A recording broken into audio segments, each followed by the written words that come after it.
have got the try! What a try for France! Green was a striker, not a right winger.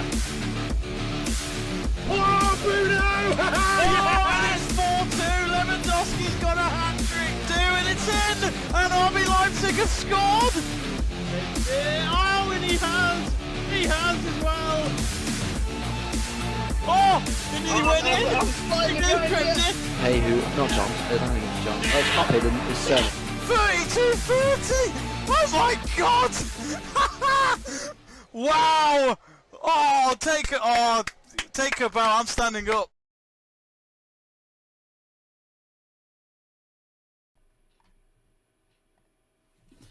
Hello and a very, very good evening here from the UK. Welcome to Let's Talk Sport on YouTube. I'm Jamie Davies. Alongside me is Kara Davies, and this evening we have got another US Open tennis watch along. And today it's another Brit that we hope will advance to the next round. It is Dan Evans, the world number 24, taking on the world number 2 of Daniil Medvedev, once a US Open runner-up here at Arthur Ashe. Can he beat Dan Evans and carry on to pursue his dream of winning a Grand Slam? It will be an interesting one. It looks to be a closed roof here at Arthur Ashe. I was watching a bit of the Simona Halep match before. She lost to Vitalina in straight sets, actually, at the end for her. So she is out of the US Open for this year.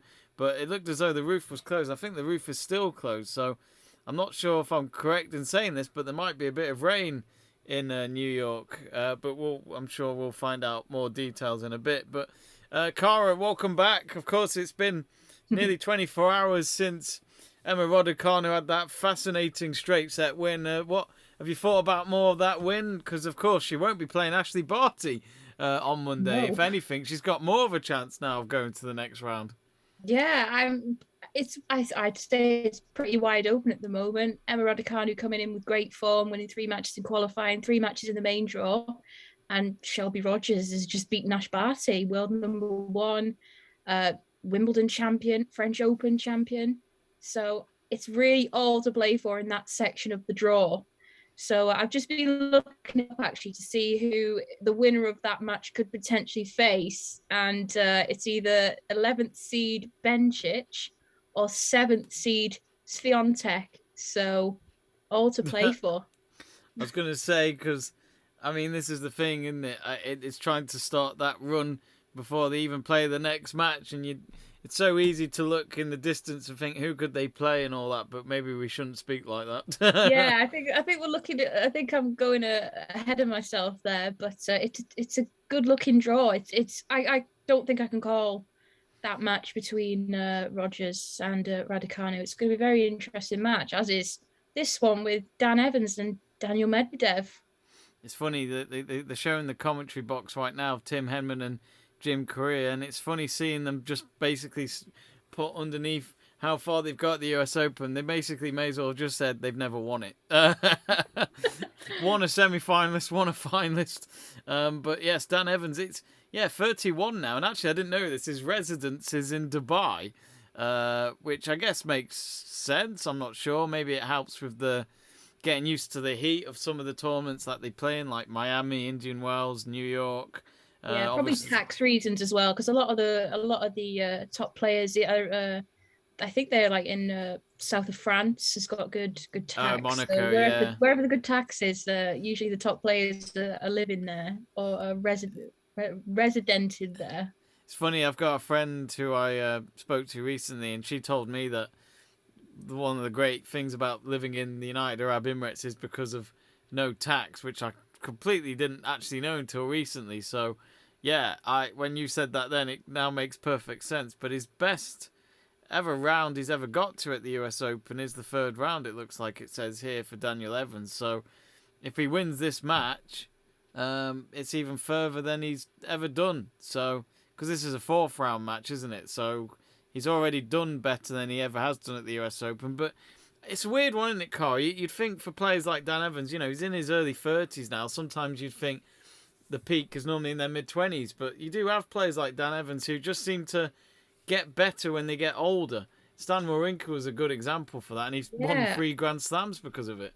I think these days, tennis, especially professional tennis, is definitely getting older. So you see players like Dan Evans kind of find some form right in his 30s. I think the best time to be a tennis player is late 20s, early 30s, because It's not it's too late worked for for us then. Nadal, it's worked for Djokovic, Federer, Murray. It's not too late for us then. I'm 26, so Yeah, I'm and going to be I'm 27 in 24. November. So if we start now, try and get on the professional circuit, then we should have a great 30s.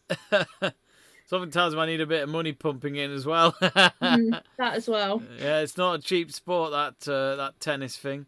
No. But anyway, we do have a message in our live chat. I can't actually see it though because our poll's in the way. So feel free to put that message in again if you are still there.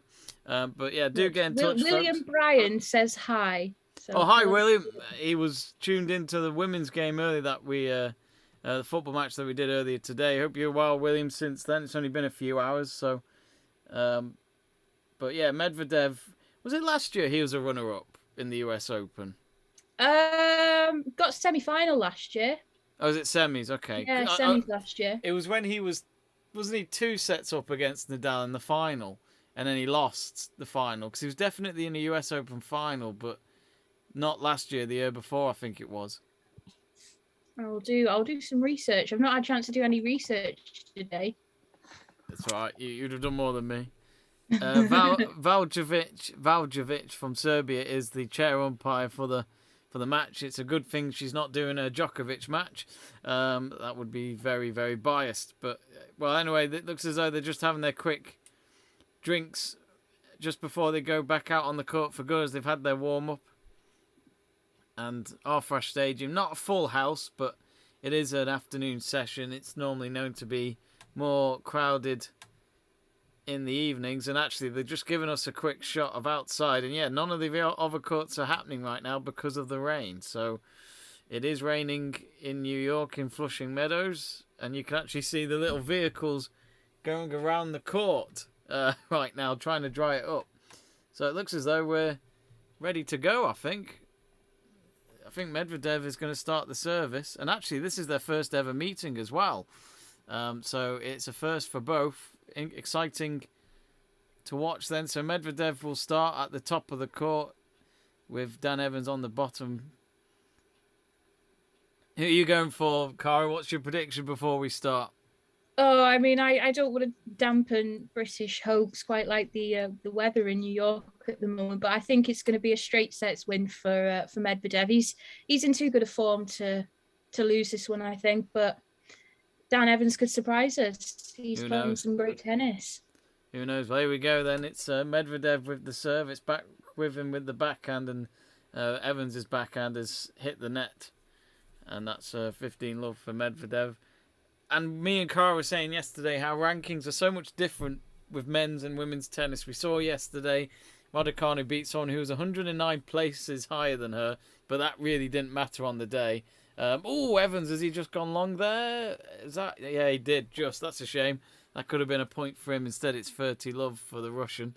But, this is the men's tennis side of it is where the rankings do kind of stick and are quite realistic. It's very rare that you see big upsets. Yeah, I mean, usually in the men's tennis, the higher the seed, you kind of favour. Yeah, exactly. It's easy to put a bet on them as well. But then again, having said that, an upset earlier, the 7th seed's out. Denis Shapovalov lost to Lloyd Harris in 3 sets. So yeah. Lloyd Harris was like, "Yeah, I'm the lower ranked player, but that doesn't make a difference." He probably watched that Raducanu match yesterday, got inspired. Especially Ashley Barty's opponent yesterday. Probably watched a bit of Raducanu, thinking, "I want some of that." Yeah, I want a bit of that. I want to play Emma Raducanu in the next round of the US Open, and lo and behold, she did. Well, as you'd expect, Medvedev just won that service game very, very quickly. So that didn't last long. Oh, I do apologise, folks. Our scoreboard is not working. Let me just try and fix that. Oh, it's here somewhere. I've got so many tabs open. It's so hard to stay track. Where are you? There we go. Hang on, I've just got to do a bit of moving. There are no. Is there any other matches going on then, Cara? If there's no tennis going on, because I think that's the only court that's got. I think R-Fresh is the only one, isn't it? This is the only court with the roof. Like from actually they I think they are playing on Louis Armstrong Stadium as well, because Diego Schwartzman is just on there right now, and he's 2 sets to love down, about to come back in the 3rd set to take that to a 4th, hopefully go for a 5th if he wants to stay in the tournament. So I think there's a roof on Armstrong as well. Looking at the poll, then we've asked you who will advance to the next round, Evans or Medvedev, and actually some of you are favouring Evans more than Medvedev, going for the underdog at 60% to Medvedev's 40%. Evans won the first point of his serve game. His serve there is just wide, so he'll have to take that again. Jamie Burgoyne's in the chat. Never forget Sim Knob. Oh dear. He's talking about John. Remember John from the lecturer, John? Oh, John Simcock. What a man. He's talking about John. What a man. Lovely bloke. Love him. I wonder what he's up to these days. I know, but I remember the last conversation I had with John, and he said, if you ever want anything in the future, Cara, just give me a message, say, oi. I'm not going to repeat what he said, but he said, oi, bleep, you owe me a favour. And that was the last conversation I had with John a couple of years ago. I'm trying to remember my last conversation with him. It was on graduation, but I can't remember. 40 love Evans. This is a good service game for him so far.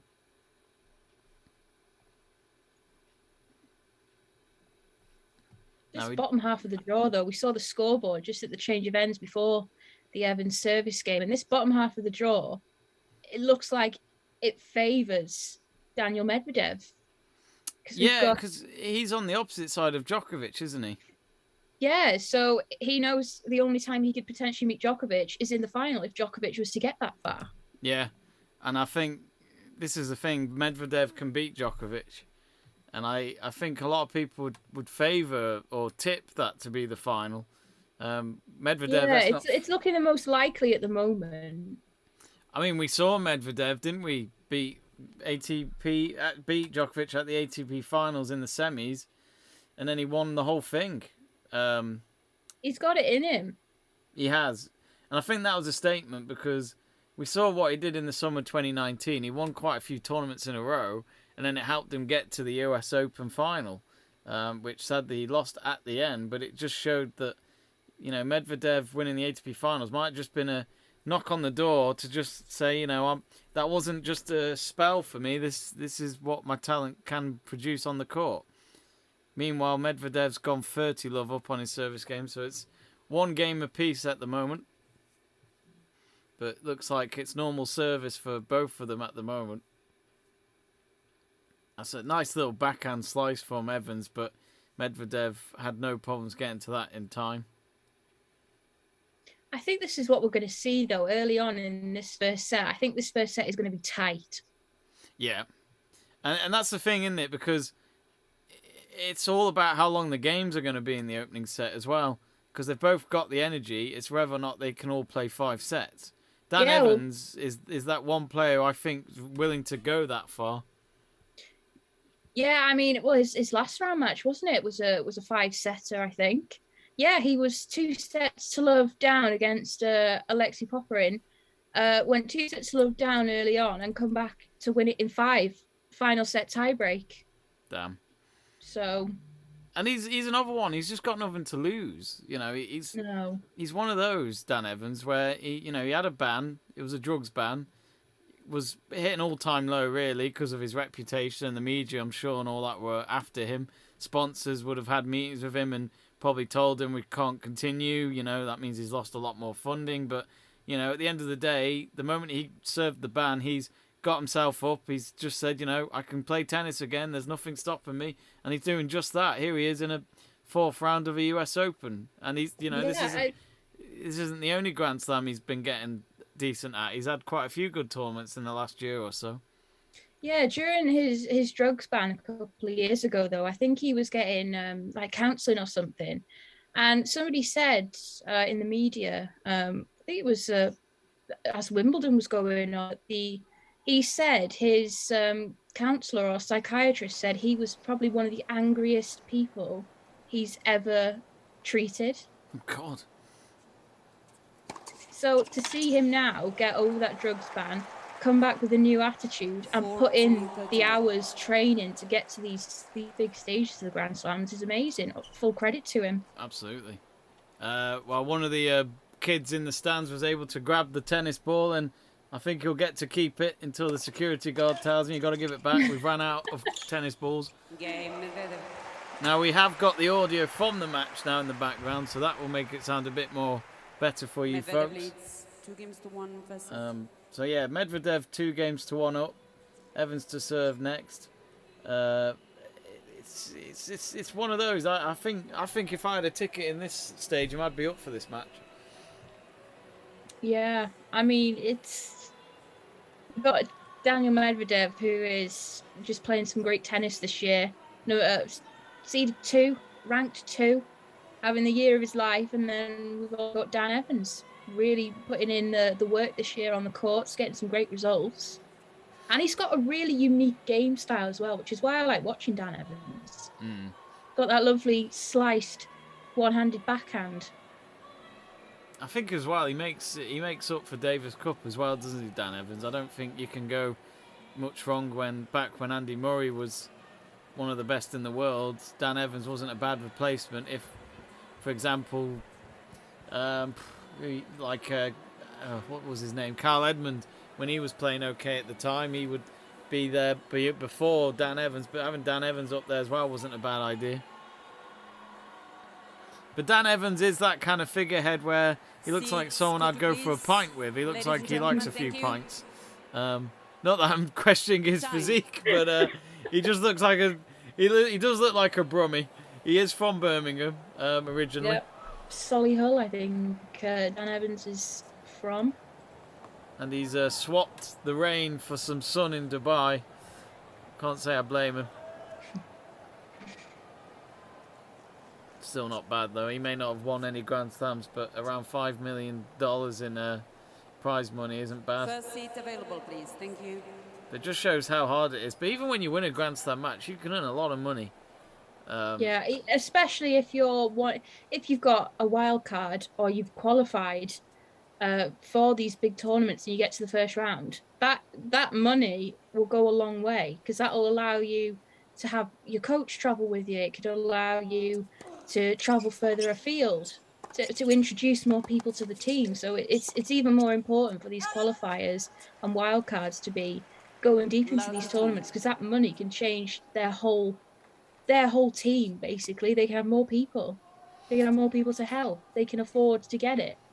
Because who's that British player called? He was a one-off, wasn't he? He got to the first round and he was able to play on centre court with Federer, and even Federer gave him one of his shirts to wear for the match. I remember this. I remember his this was the Marcus Willis fairy tale from 2016. That was probably one of my favourite Wimbledons of all time, because Marcus Willis had come through pre-qualifying and qualifying. He won his main draw, his first ever main draw Grand Slam match against I think it was against Berankis.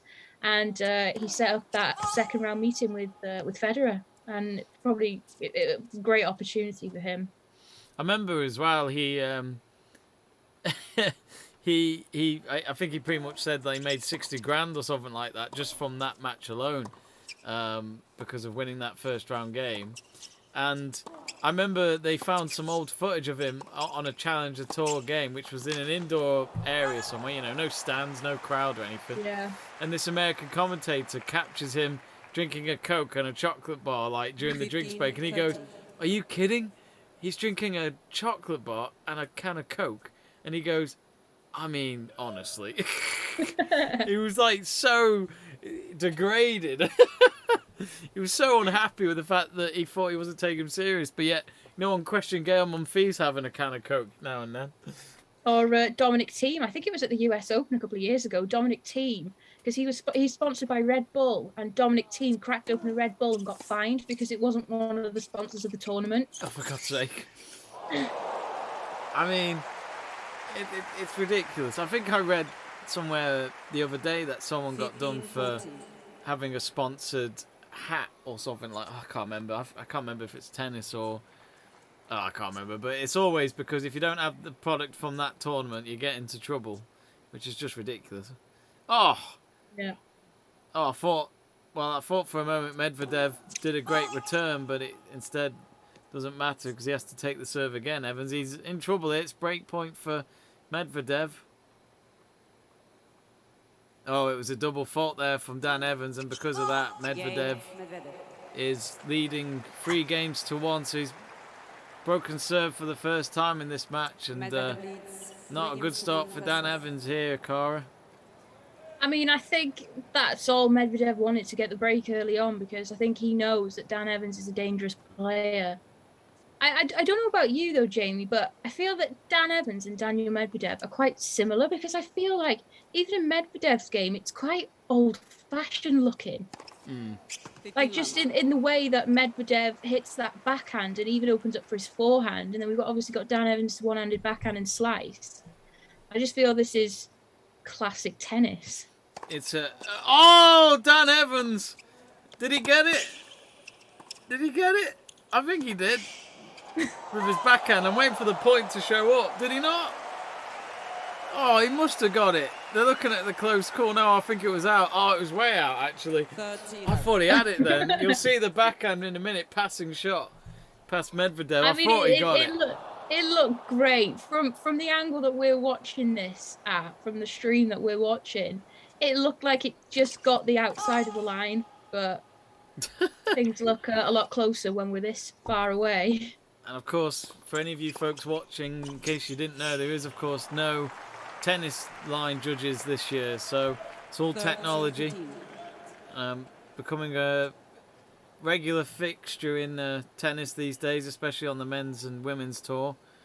But at the moment, Medvedev leads his service game by 30-15, and Medvedev's hit the net there, so it's 30 all. So Evans in a chance to maybe try and break his serve, which would be some quick response, and maybe Medvedev would wake up a little bit. But anyway, Evans not the greatest of returns, and Medvedev smashes it down the middle way past Evans, and he's now 40-30. His forehand winners are 4-0 against Evans so far.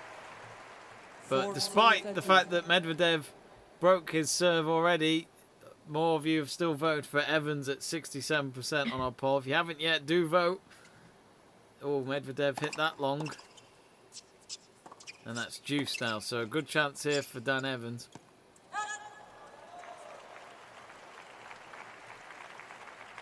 We were talking yesterday, though, during the Raducanu match about the clothing yesterday of Cerebres Tormo and her bright fluorescent yellow top, and here we've got Daniil Medvedev wearing a white polo shirt, green shorts, and we've got Dan Evans in a white polo shirt and white shorts. So a bit of a contrast from yesterday, and that funky Nike outfit that Emma Raducanu was also wearing. I quite like the green shorts of Medvedev's, but they're no Stan Wawrinka's pink shorts of French Open. I don't think anything could beat that, to be honest.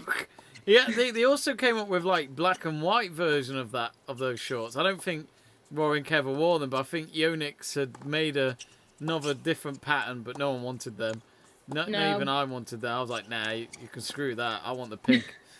Oh, Medvedev's got that, so he's 4-1 up with Dan Evans to serve next. So it's funny, Nick Kara, how a first set can go so quickly, you know, because of an early break.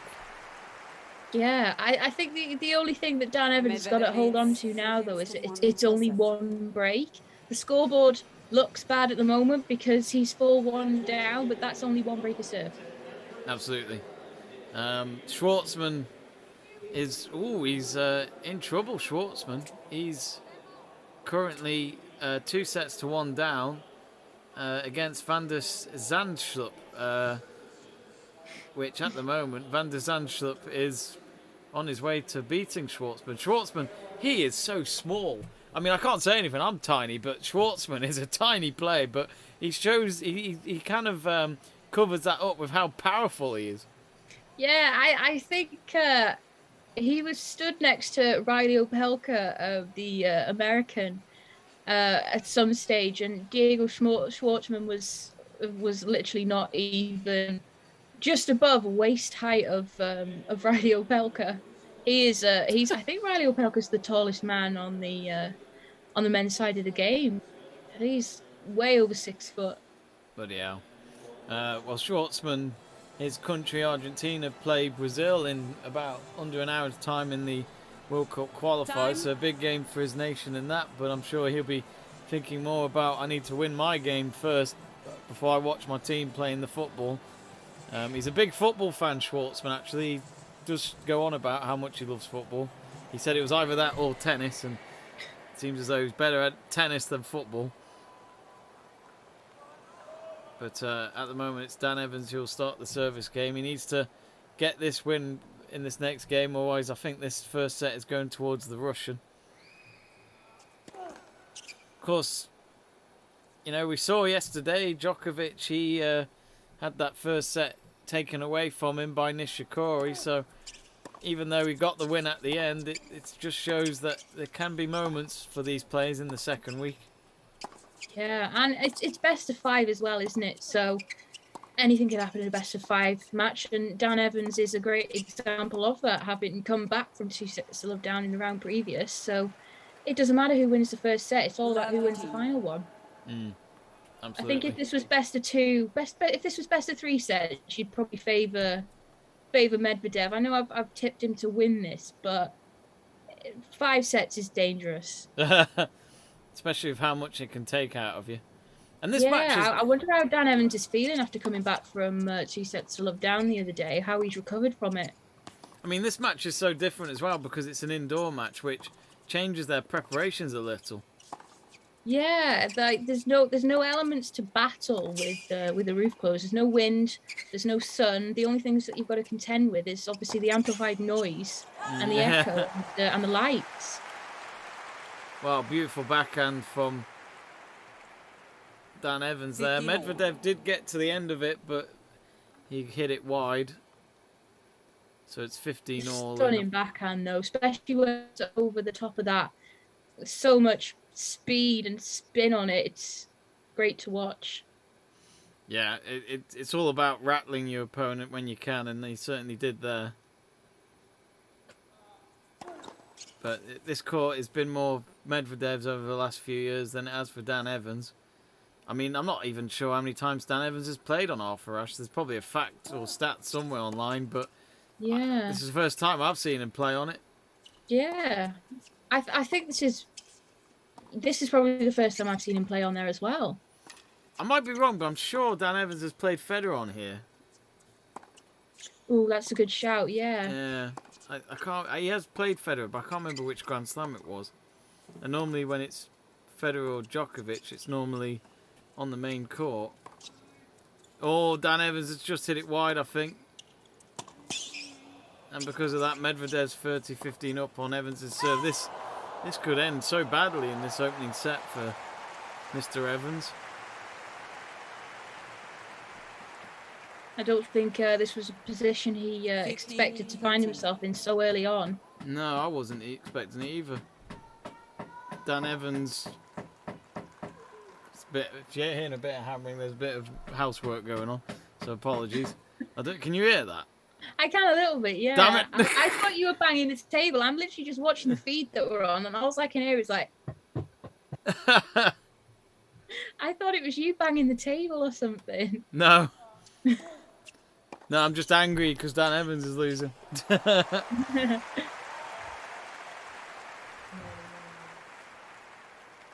30 all. Do get in touch, folks, on our live chat page, and remember to vote on our poll. Oh, I'm going to ask them to stop in a minute. Oh, Dan Evans has got the point there. He fell over, though, on the net.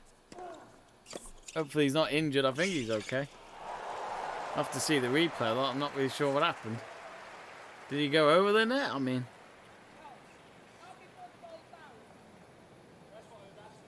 A few of the fans applauding him as he stands up. Let's have a look at this. Yeah. So he gets the ball. Did his racket come out of his hand? Did the racket hit the net? I'm not sure. The camera moved away by the time you see him fall to the ground. Here we go. Yeah. He did drop the racket by the time he fell over, and then he just looks up to the chair umpire. It was a great shot, though. That volley, coming into the net off that volley, to hit the volley cross court, and then just losing his footing a little bit, it seems, and heading for the net. Well, Dan Evans has won that game, so at least he's been able to get something back here, but he could do with breaking his serve. 4 games to 2 per set. You've got to feel good after winning that game, though. Yeah, bit of relief maybe.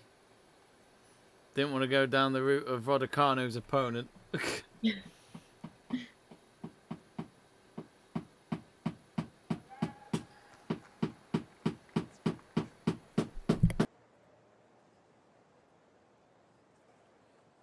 I'm going to simply mute my mic every time you hear the hammering. Medvedev with the serve. Approaches the net, then it's Evans on the base. Oh, he's got him on the lob. He has done. He's done an Andy Murray. Good start in this game for Mr. Evans. Probably looking up to the Andy Murray gods after hitting that amazing lob.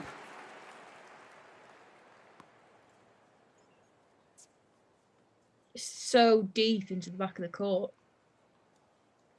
Medvedev knew straight away.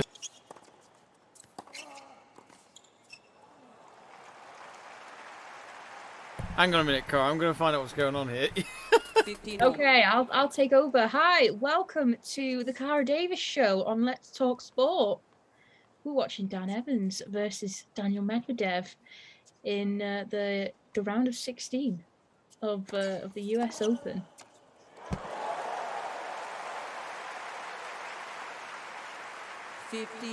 Currently, Daniil Medvedev is 4-2 up with a break against Dan Evans.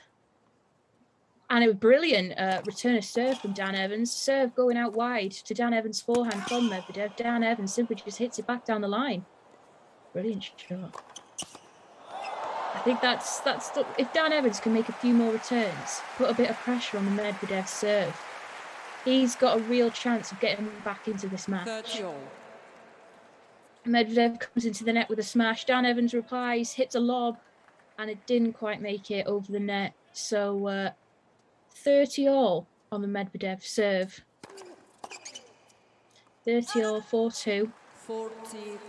Medvedev trying to push for a 5-2 lead here over Dan Evans. Elsewhere, though, Diego Schwartzman, the number 11th seed, lost the first 2 sets, won the third, and they're on serve at 2-3 with Schwartzman Sorry about that, serving. Cara. I think it's sorted. Welcome back. No, I've just noticed that he didn't win that game, so it's Medvedev's. So Yeah. Dan Evans serving to stay in the game. Have we got any other scores going on at the moment? There was that Louis Armstrong match. I was just updating everybody of the Schwartzman match that's going on at the moment. It's on serve. 2-3 Schwartzman serving 15 love on serve at the moment, so that'll be interesting to kind of keep an eye on that one. Of course. But yeah, like during your absence, there was a great Dan Evans return of serve out in the forehand wing, straight down the line, and if he makes a few more returns, he has definitely got a chance of breaking the Medvedev serve, I think. I think as well though, like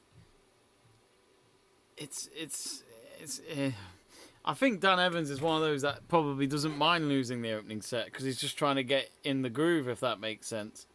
Yeah, and you know, with best of 5 sets as well, it could take you a set and a bit to settle in. Yeah, exactly. And I think as well, you learn from I remember, like, especially in the last few years where Djokovic and Federer, for example, every time they'd go to the US Open and they knew they'd probably face each other in the final, they would probably have it where they would win their matches so quickly, like within an hour and 10, an hour and 20 minutes, just to, win those matches straight sets and get as quick to the final as they could. And I think Medvedev might be trying to approach it here since he's number 2 in the world. I think, though, out of this half of the draw, I think you've got to favour Medvedev to get into that final, because Djokovic has a pretty awful draw. He's in the same draw as Zverev and Berrettini. Providing he comes through his round, the 4th round match against Brooksby of the USA, he gets through that, and Berrettini beats Otter. He's facing Berrettini in the quarterfinals. Obviously, Berrettini lost to Djokovic Wimbledon final in the last slam. It looks as though there's a fly that's bothering Medvedev. The ball boy tried to deal with it, then it seemed to fly away from his hand. Then Medvedev said it's fine. Oh, lovely overhit there from Evans. Good start for him. It was going way over him, but he was able to reach it, and I think, Medvedev was definitely going for the lob. And if he hadn't got there, I think it would have been a Medvedev point.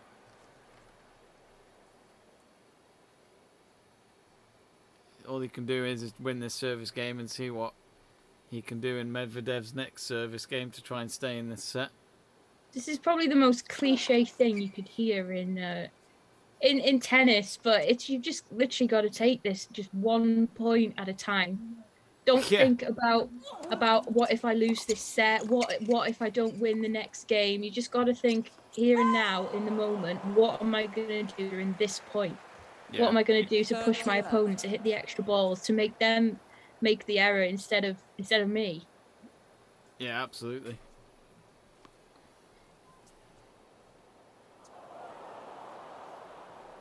I do find it weird though. In this game so far, though, haven't we? I do find it weird though how, like, I honestly, I don't know what people think of 5-setters in Grand Slams. I'd only have them in the final if it was me, but because of the fact that they worry about timing and stuff. But I'm not sure. Maybe the Grand Slam rule has to be consistent throughout. Sorry, Kara. You've just missed a beautiful backhand from Evans. Going down the left there. He's in the groove all of a sudden, maybe. But yeah, that backhand went way past Medvedev. And that's his shot of the match so far, in my eyes. He just set up that point so great, though, because it looked like in those final moments at that point that Dan Evans was going off the court at that point. Medvedev comes into the net, and Dan Evans just swats a passing shot right past him. He looked down and out, but I think this is where Dan Evans thrives, where he looks like he's going to lose the point, but at the last second, he manages to find that extra bit of energy just to make an amazing shot, like that one down the line. Absolutely.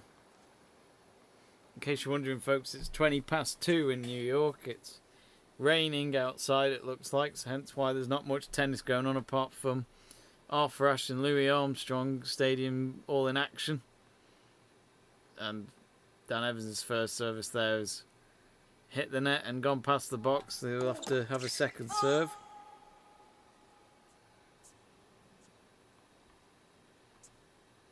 Oh, not a bad serve, but Medvedev with a great return, or great backhand. Evans does well with the return. Back with Evans with a... Medvedev with his backhand way past Evans there. 40-30 now. I think Dan Evans' brother is there. No, I think that's Lloyd Glasspool, another of the Brits. Lloyd mainly on the doubles circuit. Oh, I thought he looked like Dan Evans, his brother. I don't know why. He looks like a younger, less scruffy version of Dan Evans. But yeah, that is definitely Lloyd Glasspool, the GB player. Oh, Medvedev yet again with some power and pace with that backhand. It's now deuce. So it's... I think Dan Evans knows he's got to try and avoid giving him so many backhanded opportunities. Yeah, Juice. You're at Juice. You're 2-5 down. It's like you've got to start playing smart and thinking smart. You've got to try and work out those weaknesses, or at least try and keep yourself in the rally to wear Medvedev down. Where did that word come from anyway, Juice?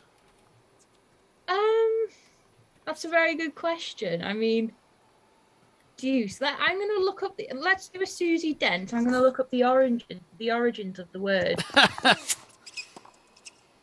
Oh, how's Medvedev got to that? It was net action between the two players, and then Medvedev just somehow got it past Evans. Evans should have had that covered, really. It was a good slice from the Brit, and then Medvedev was able to somehow visualise it still and get the point. Okay, I've done a little bit of research, and it says here, what does juice mean in American? So we're going with the American definition for this. But juice, according to the website I'm looking at the moment, is it's plural. It means plural. Plural. Okay. Yeah, so obviously more than one. So two people have got one. If two people have got the same thing, that's more than one. So plural. I quite like that. It's a set point. Or it's a leader or a dictator. I don't think. Oh, that's not a good thing. Oh, Evans has saved the point, and it's back to Juice. It was a set point there for Medvedev, but he saved it. Ah, Mr. Smith is there today, the Davis Cup captain. I think he still is the Davis Cup captain. He's been doing it for a good few years now, at least 6, 7, 8 years. Still captain. I think he misses Andy Murray though. I think everybody misses Andy Murray, but I think now that we've got people like Dan Evans kind of raising his rankings, and Cam Norrie as well. Cam Norrie's had an amazing year. Yeah. Didn't fare too well here though, going out in the first round to teenage sensation Carlos Alcaraz, who's having a great tournament so far, and a great year as well. And he won again, didn't he, Carlos? He did. Oh, 121 miles per hour that serve just then from Mr. Evans.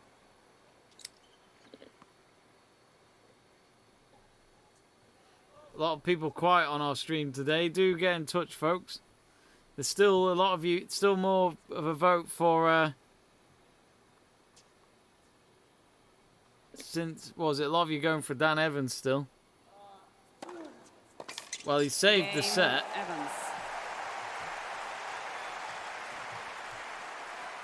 And he breaks serve. I think that's what the most important thing you can do right now is try and maybe push Medvedev, even if you can get to juice.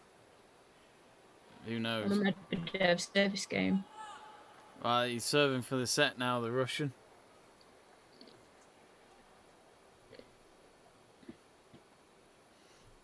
And straight away, that's got Dan Evans hitting it wide.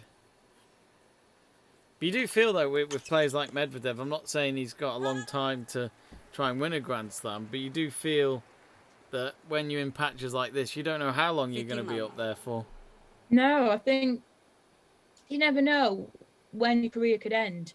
Sometimes it isn't on your own terms. Sometimes you could get a horrific injury that forces you to quit the game. Yeah. So, you try and win a Grand Slam while you're fit and healthy. And if you can win a Grand Slam during the Djokovic reign, then that is an achievement and a half. I feel like Djokovic is a bad guy. Like, if he's in this tournament, everyone's just, expecting to lose. But if he's not there, then everyone can have a bit of a riot and have a bit of fun and just see who wins out the lot. Well, Medvedev's 40 love now. He's on a set point again, second set point. Dan Evans got it all to do here. He has. But he's shown a bit Got more. a mountain of time. I'd say later on in this first set, he's definitely got himself going again. But Medvedev looking to be quite the powerful player at the moment. Yeah, he's not allowed Dan Evans to settle in or get to terms with the match. He's just not allowed him to kind of get into that rhythm. If anything, he's taken it away from Dan Evans. So First set going towards Medvedev, 6-3. And it'll be Dan Evans to serve for the second, to start off the second set in just a moment. But thoughts on that first set, Kara? Because it was just that early break for Medvedev, wasn't it? Then he had it in control, really, because Dan Evans still hasn't broken his serve. Yeah, all that was needed to run away with this was a break of serve. And in the case of Medvedev, that's what he did. Broke the Dan Evans service game and never looked back. We got... Martin Clancy asking, what's the story, Jamie? Well, at the moment, it's Daniil Medvedev winning the opening set by 6-3, but still plenty of chances yet for Dan Evans to turn this round. They're showing a lot of slow-mos of him jumping up in the air, trying to throw his racket and hit the ball and hope for the best, basically, which is quite amusing to watch. During that set of tennis, though, I don't think I've seen either player hit more lobs than that. There was so many lobs during that opening set. There was a lot in that opening set. You're right. A lot of lobs. And of course, both players have never played each other before, so you can watch as much videos of them as you can in your homework ahead of this, but it's still tricky, if that makes sense. You know, you're going to go on that court with them for the first time, and everything's going to be new to you, really. Yeah, it's like, even though Medvedev's higher up in the rankings, higher seeding than Dan Evans in the tournament, he's never played him before. So it could have been a different set if Medvedev come out and wasn't as confident as he was. Maybe didn't make as many first serves as he did. This could have been Dan Evans with this first set right now. But I think Medvedev, he was confident from the word go. He was basically saying to himself, I'm not losing this first set, especially after getting that break. So it's going to be interesting to see how Dan Evans responds to this now as we start the second set. So if you haven't yet, folks, do click that subscribe button. Do give us a like as well. And, of course, do get in touch with us on our live chat page. So second set is just about to begin.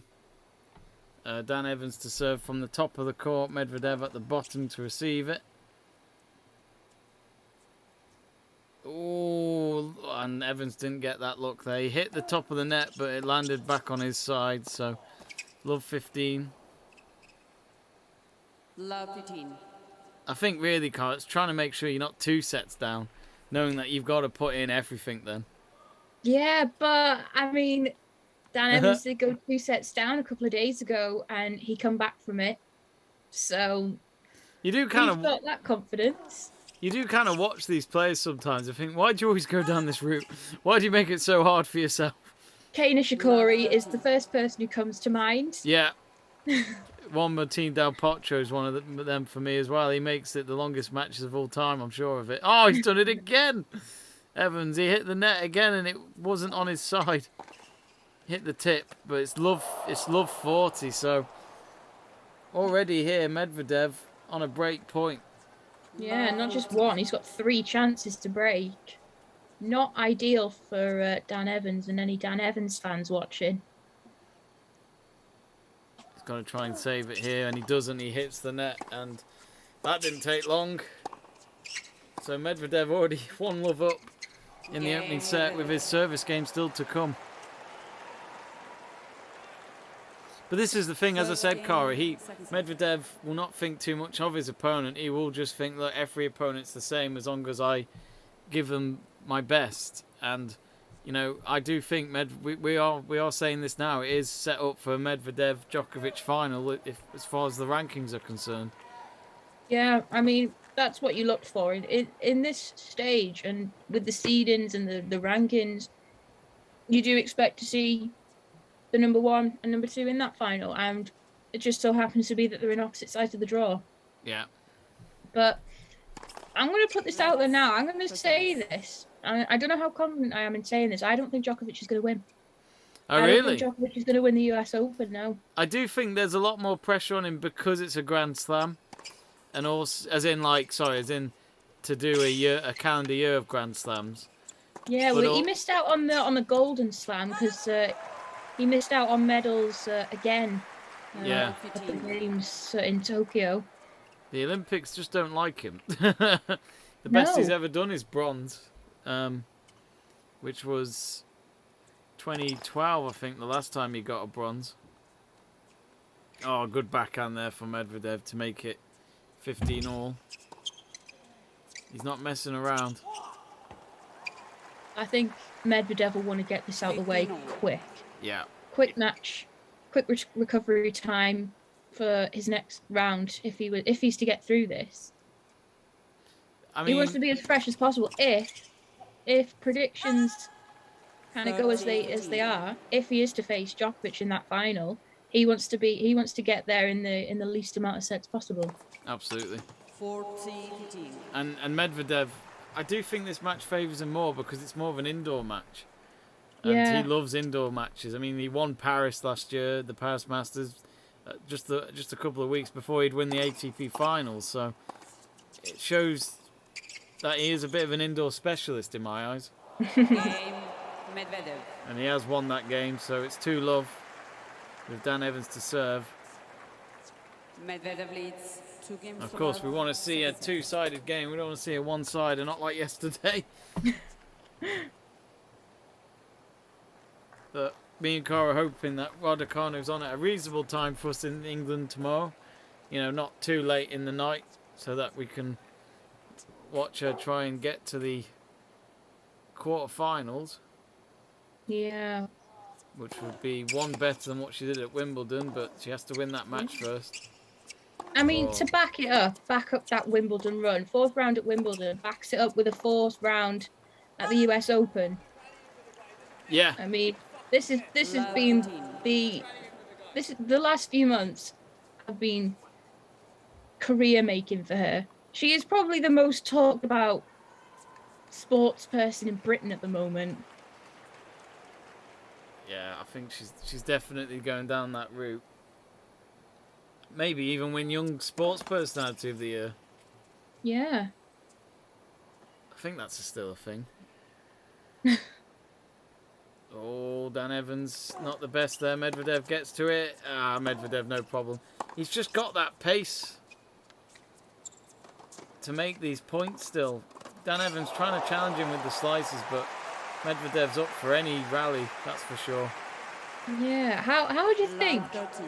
fitness-wise and recovery-wise, from the 5 sets a couple of days ago? Do you think Dan Evans is in good fitness for this match, or do you think that 5-setter is really taking it out of him? I think it's, if you're talking like a first round 5 sets, it's probably, I think Medvedev's just lobbed him. Has he got it, or is it long? No, apparently it was out, so Evans gets the point at 15:30. But yeah, I think if you get a 5-setter at the start of the tournament, it's not so bad. But it's when you're getting so deep into a tournament, you're going up against the best, aren't you? And then they might punish you on the day because of how much energy you might have left. But you know, in Grand Slam tennis, they do have a day in between, don't they? You know, there are the ATP tournaments where they play every day, don't they? Yeah. From day one up to the end of the tournament, if they win every game. But yeah, again, of course, those are 3-setters.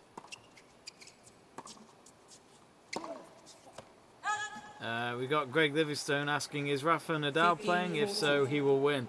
Well, I'm afraid, Greg, don't want to disappoint you, but he's not even playing at all. He's done for the season. He's not playing any more tennis this season. He's decided to quit for the season and basically get ready for the Aussie Open next year if it does go ahead in January. Yeah, I mean, this is the first time, I think, that Serena Williams, Venus Williams, Roger Federer and Rafa Nadal all 4 have not been in the same tournament. Really? Wow. Yeah. That's a good fact. Great shot there from Evans to keep him in it and to not lose the service game for at least another point. You can tell from the crowd, just listening to the crowd, they 13-14. clearly rooting for Evans. They want to see a game here. They want to see a match. They don't want it to be completely straight set, one-sided. Yeah, following on from that Svitolina match as well, that was done in straight sets. I think the crowd won They won a close battle, a close 5-setter where they don't know who's going to win. And he's actually just saved that point as well, so it's at deuce now. So Evans not out of this yet. Deuce. I've had quite a few deuce games between these lot. Yeah, this is why it has been close, and most of the deuce games have been on the Dan Evans service games, but a few points here and there, and then you find yourself a couple of breaks down. It's advantage for Evans now. Can he get a game on the board? That's the question. Advantage. Greg's asking quite an early question here, asking who do you both feel should get BBC Sports Personality of the Year? Well, it's early days, I think, Greg. There's still a few more months left of this year. It's a good question, though. Probably someone from the Olympics, I was thinking, but... Yeah, if I was to say anybody to get Sports Personality of the Year, there's quite a few Paralympians that come to mind. I'd either say Ellie Robinson, the swimmer, or Dame Sarah Storey, because she is the most successful British 17. Paralympian of all time. Yeah, 17 medals. I mean, game.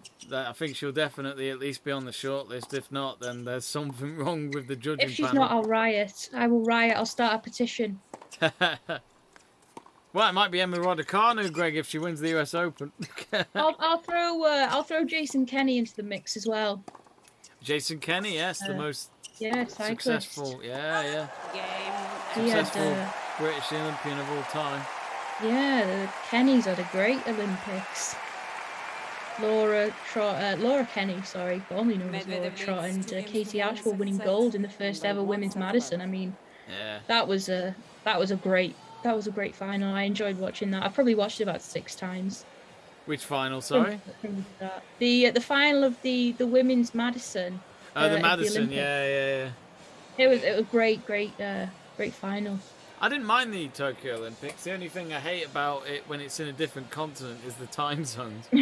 It's not the same. You wake up and then you realise they've probably had most of their day of Olympics. You think, oh, damn it. But in all fairness to BBC, they played a lot of repeats throughout the day.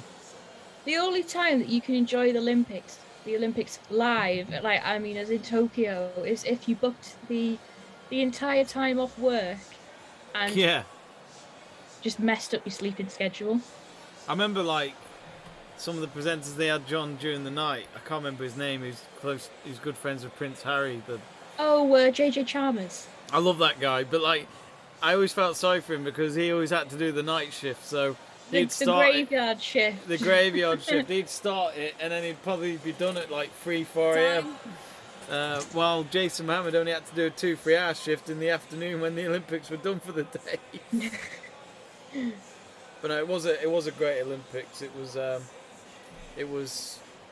even though there was no crowd, it was still an Olympics to remember. Yes, it's still memorable. Still some great stories and successes to come from that. And of course, for some of these athletes, 3 years' time is the next one. So the motivation to maybe stay in the Olympics for another 3 years might keep some of them going. Yeah, I mean, if you've waited 5 years to go to Tokyo, I think you can wait 3 years if your body allows. To go to Paris in 3 years' time. Very good point. I think I was hearing that Tom Daley might not do the next Olympics, or the next one might be his last one, which I keep forgetting he's not. When it comes to diving, they're quite young, aren't they? Yeah, Tom Daley started as a teenager, didn't he? Yeah. First shown on the Olympics, he was a teenager.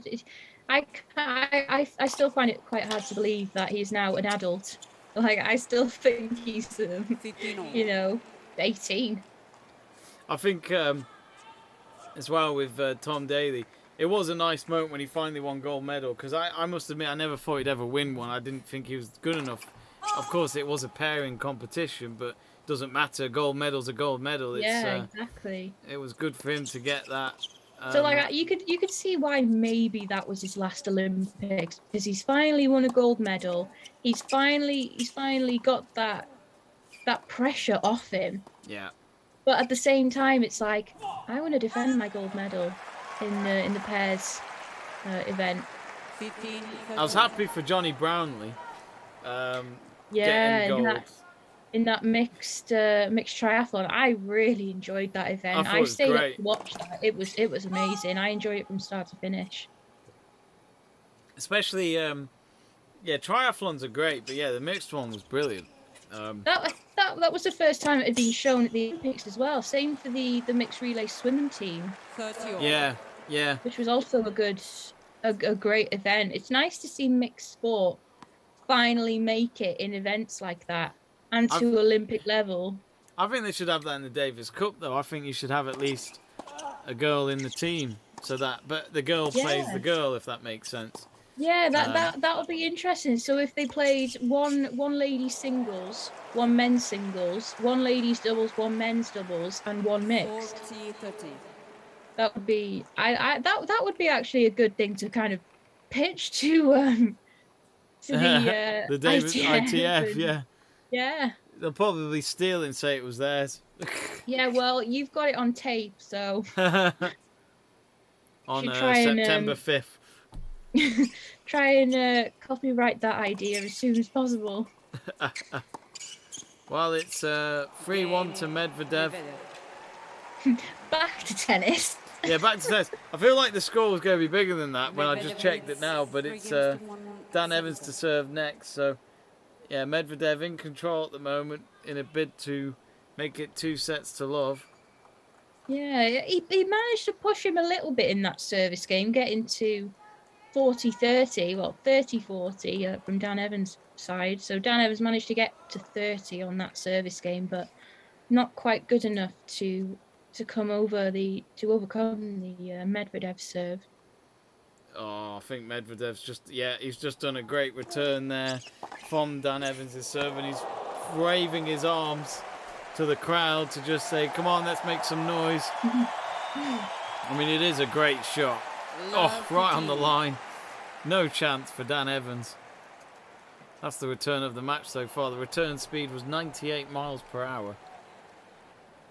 You know that Medvedev is in this match and he is hungry to win. He knows that he's got a good chance of winning this when he's not even busted out the underarm serve yet, because I don't know if you remember at the French Open where he played Tsitsipas. 15 all. I think it was at this stage, the fourth round. He played Tsitsipas and he was losing quite badly. He was a match point down, and then he just brings out the underarm serve.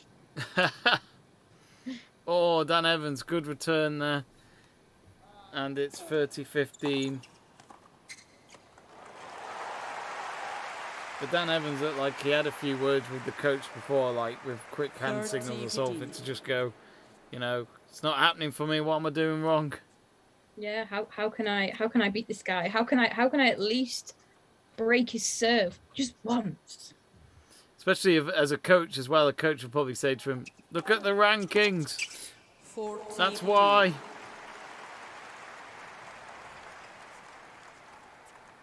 He's not happy though. Dan Evans has been a few eye rolls, a few hand gestures. He's not happy with the level at the moment. Oh, he's just hit the net again there. 40-30 now. Whereas Medvedev, though, he looks as cool as a cucumber, doesn't he? I think he's actually enjoying this. He is. 30. I think that's what I like about watching about Medvedev. He does show anger, doesn't he? He does have that frustration in him. Yeah, he's got it in him, hasn't he? But he looks calm. Yeah, for the moment now, he's got the first set under his belt. He's a breakup in the second set. So he's got nothing to be angry about at the moment, and he's playing some great tennis. Exactly. Oh, Evans got their second bounce just before Medvedev, and he does win that game, so it's 3-2. So Medvedev to serve next. So that's a bit more like it from Dan Evans. It did surprise me, that shot, because I thought, I think it's very hard to try and get a 2-bounce point against anyone like Medvedev or Djokovic, who clearly just play for every single point. Yeah, like it doesn't matter what court players like Djokovic, it doesn't matter what court they're on. You'd expect to see it on the clay where you can slide. Yeah. You're seeing Djokovic like Spider-Man doing it on the grass and even on the hard courts as well. So to get a drop shot winner against players like Djokovic and Medvedev who've got the legs to get there is credit where credit's due for that one. They're just showing the replay now. They're having a drinks break, but they just showed the replay of Medvedev hitting the line, and then Dan Evans literally responding with a slow motion face reaction of, yeah, touche. Yeah, eye roll. He's looking at the line as well afterwards, just making sure he knows it did hit the line and it didn't go wide. But no, I think he got you there, Mr. Dan Evans.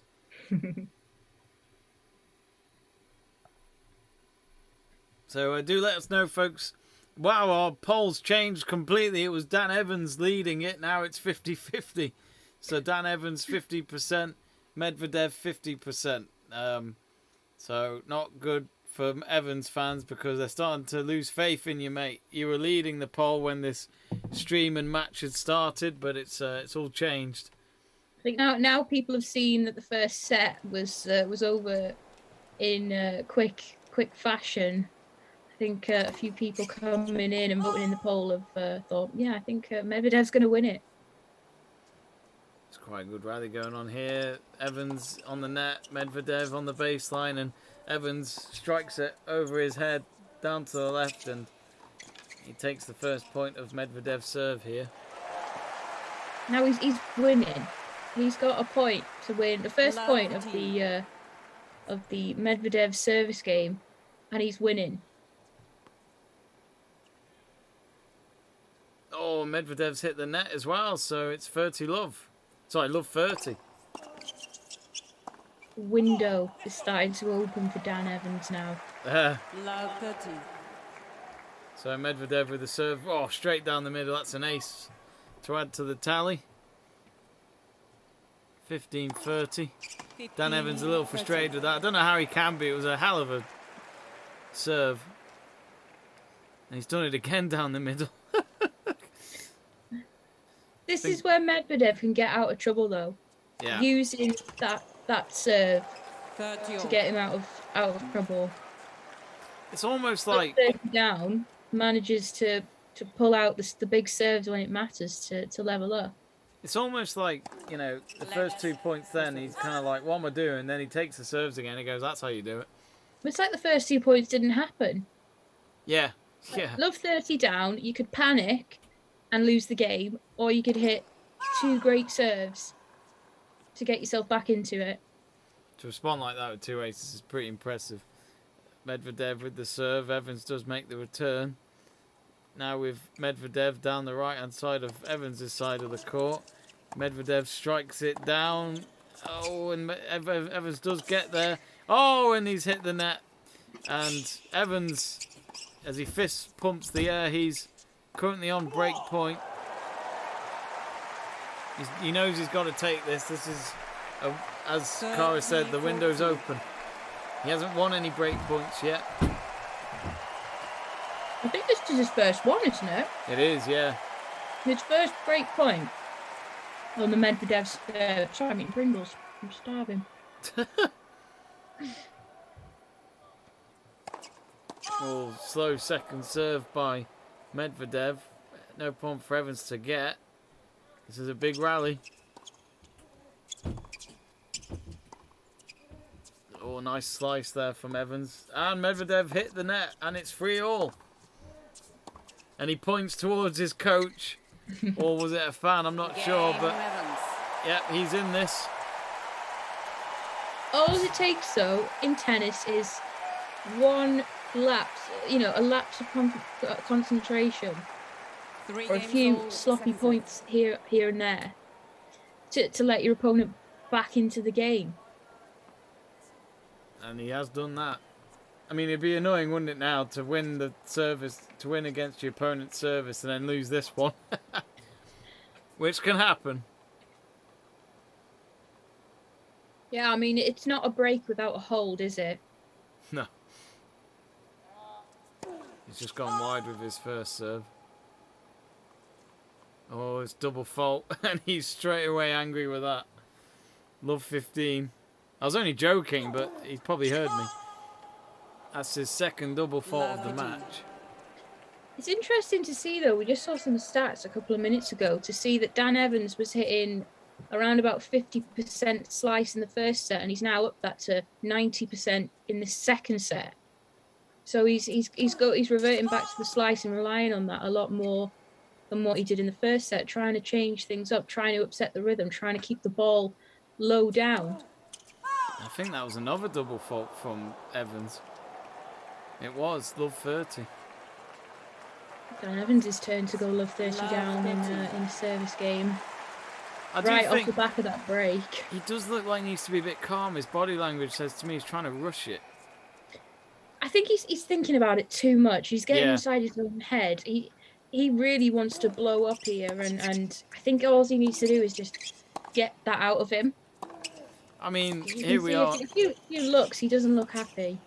Well, this is it. I mean, here we are now. It's love 40 to Medvedev. So it's taken him this long to win a service game off Medvedev, and now all of a sudden he's going to lose it again. Yeah, he did so well to get that break. And Medvedev is just like, yeah, that's fine. You've just broke my serve, but I can break yours too. Well, it's a break point then here for Medvedev. First service no good from Evans. Second serve a lot more like it. Oh, he's hit it long, I think. Yep, he has. And Medvedev has broken serve. So that didn't last long. And Medvedev leading 4-3 now with his service game coming up. And, well, Kara, that didn't last long. But I honestly just feel like he was rushing things, Dan Evans, in Yeah, that game just then. he needs to just take his time and not get inside his own head. Like, at the moment, he must be absolutely fuming that he worked so hard to get that break going, love 30 up on the Medvedev serve to get to the game point and take it as well, and then goes love 40 down in his own serve, and Medvedev comes back and wins the game. They're showing more lobs in the slow-mos, which, as Kara's already been saying, it has been a bit of a lob game today between these Both two. players want to get into that net to end the points quicker. And I think Dan Evans is coming to the net more than Medvedev during these last few service games, just because the net is known. The service boxes up to the net is known as the point end zone, because that is more times often than not, that is the place where if you're in for the volley, that is where the point ends, because if you've got some strong volleys, you can win the points quite easily. Yeah. And that's why we've seen so many lobs, because both players have been trying to come into the point end zone and get some cheap points off the volleys. So, at the moment, feels like it's anyone's set. No one can hold their service game. This was what I was expecting in the first set. I was expecting the first set to be a little bit like this, exchanging breaks, going toe to toe. But we're seeing it in the second set instead, which is all great to see from both players. Dan Evans is not out of it though. He's broken Medvedev once. Can he do it again? Medvedev just taking the first point there to make it 15 love on his serve. 15 love. But that's it. I mean, Medvedev would feel like if he gets this game, he'll only be one away to make it 2 sets to love up, which would be a real marathon then for Dan Evans. But when you're in that position, when you're 2 sets down against a player who should beat you in terms of rankings, you've got nothing to lose.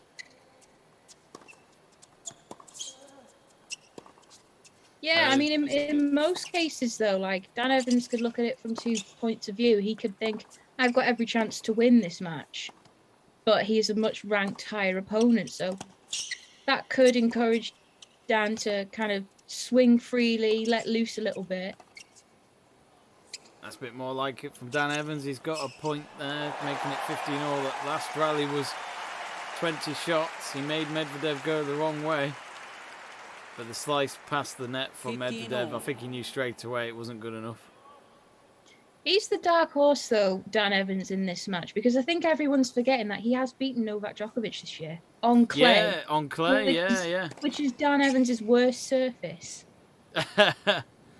I was stunned when I didn't see the game, but I remember seeing the headlines. I was like, oh, hello. Dan Evans really is going for it. And then he lost the next game, though, didn't he? Yeah, you do all that work to beat Novak Djokovic. I think Best I remember player he was. in the world. I think I remember as well. He was really angry because he probably thought, you know, I go and beat Djokovic, but then I go and lose to this nobody. I can't remember who it was. It might have been someone that was even higher ranked than him, but even so. Well, you get in that mentality, don't you? Like, if I can beat Novak Djokovic, world number one, multiple Grand Slam champion, I can beat anybody, and then you lose to the guy in the next round or finals. Yeah. Well, it's currently 30-40, so Evans might respond with breaking his serve again here. As he did He's in the last getting one. more opportunities, though, isn't he? Like, he's getting these breakpoint opportunities, which we didn't see in the first set. Yeah, this is it. Like, he really... I did say to you as well, didn't I, that he is really coming back. Yeah. Double faults are creeping in, though, in the Medvedev game at the moment. Did you see the ball kid just then? He picked up the ball, and it was like he was in the way of Medvedev, and he went up and he went, I'm so sorry. I didn't mean to. Yeah, he's like putting his hands up like, please don't hurt me. Don't hurt me. I'll give you the ball. Please just don't hurt me. I saw what Novak Djokovic did to the line umpire last year. Please. Oh, Medvedev just hit the net there. It's back to deuce. Still a chance for Evans to break. Deuce number 2. Jamie Burgoyne says, last time me and Jamie Davies spoke, he was working out a legal loophole to get away with shin-kicking pensioners. I told you not to spread that. It's my idea.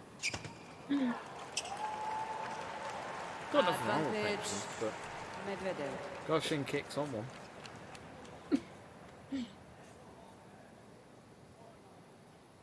Not sure what's happened there.